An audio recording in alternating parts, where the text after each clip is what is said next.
Hi, my name is Todd Silvius, and thanks for downloading and watching this Wimba Classroom tutorial. In part 1, we talked about how to run the setup wizard and log into the Wimba Classroom using the guest access link found on the summer school contact page. We also reviewed how to direct chats using the chat area of the classroom down here in the lower left, and the different functions of the feedback buttons and the rosters. In part 2, we reviewed some of these buttons up here, and we talked about how to adjust your Windows computer settings for volume and for sound.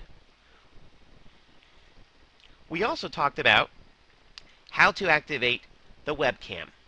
And again, by clicking this camera button, we can see the webcam interface opens up. And as I click on the little eyeball here to activate my webcam, we're going to see a little triangle that appears here because I currently do not have a web camera connected. So there we go. And you can see it's looking confused and it's saying there is a webcam even though you told me to look for one. So just disregard that.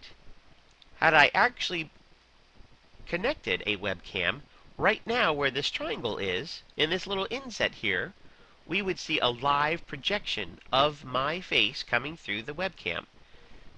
What this little inset or this projection tells me as the webcam user, it tells me how I'm lined up with the camera so I can make sure that my head is in frame, so that when I press my talk button with the web camera interface open, when I press talk and begin to speak, my camera image will be projected out to everyone else in the classroom so they can see me as well. This might be helpful if you're listening to somebody explain something, or as a teacher, you're listening to a student give an explanation, and you can hear, let's just say hesitations or uncertainty in the tone of the voice, as well as reading that with facial expressions. So there are lots of positives for using a webcam, but as you can tell, it's not needed for everything.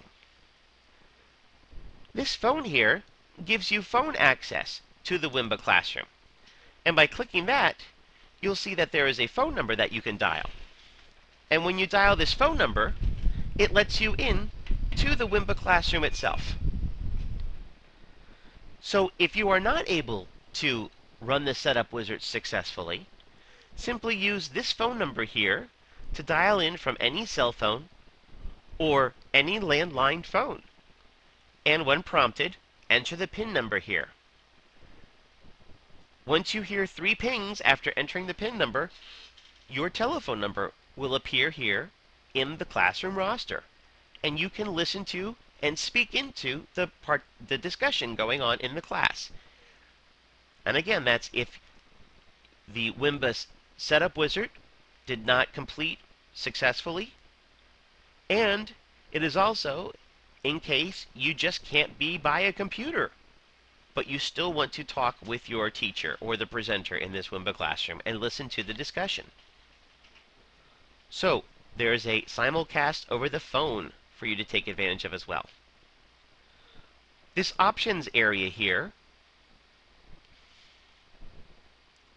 allows you to select different inputs and audio inputs as you see fit.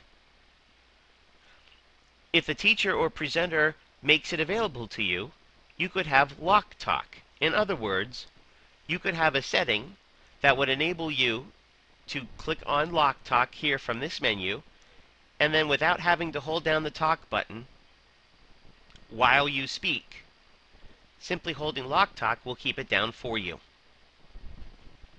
If we wanted the hand raising to chime, now when we click on hand raise, we hear a little ping. And so on and so forth. There are other options to look at as well. What we're seeing here is a blank slate.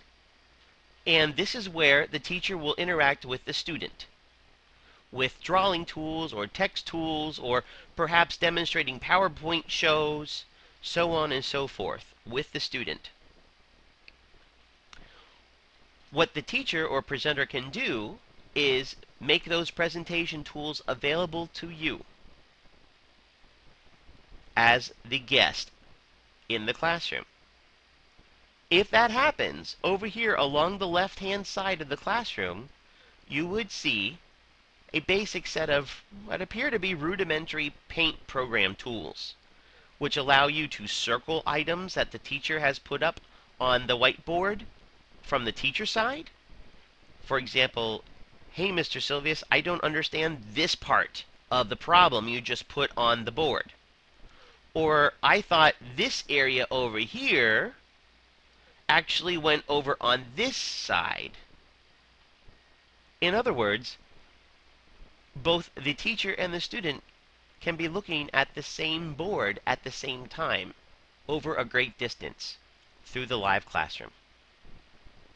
It is also in this area that your teacher might present web pages to you. They will automatically load up in a new browser window on top of the live classroom for you to browse, or they will load up inside of this content frame. Inside of this content frame for you to see in here. There are many other activities a teacher can do, such as allowing you and granting you as a guest to have presenter status. In other words, if you had a PowerPoint presentation to share with the entire class, you could do the same thing with presenter status. And with presenter status, that simply means that you would then be able to upload a PowerPoint from your guest computer.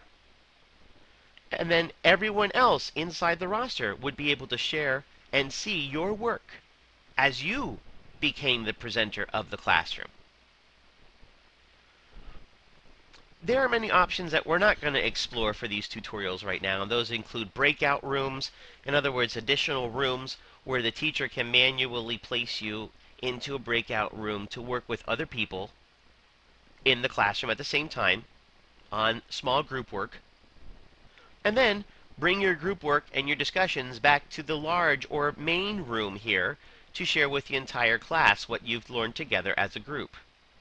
However, we're not going to go and explore those right now just for the sake of time. As a guest, if you feel that there is something particularly important that you would want to see from the time you spent with your teacher, please ask your teacher to start the archive, or a video and audio recording of everything that happens on the shared whiteboard space.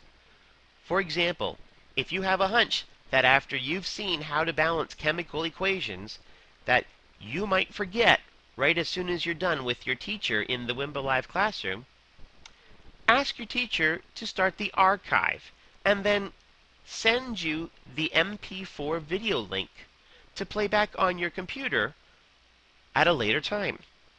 The MP4 video link will have all of the activities, including any PowerPoints, any web pages that were opened, any drawing that happened on the board between you and the teacher.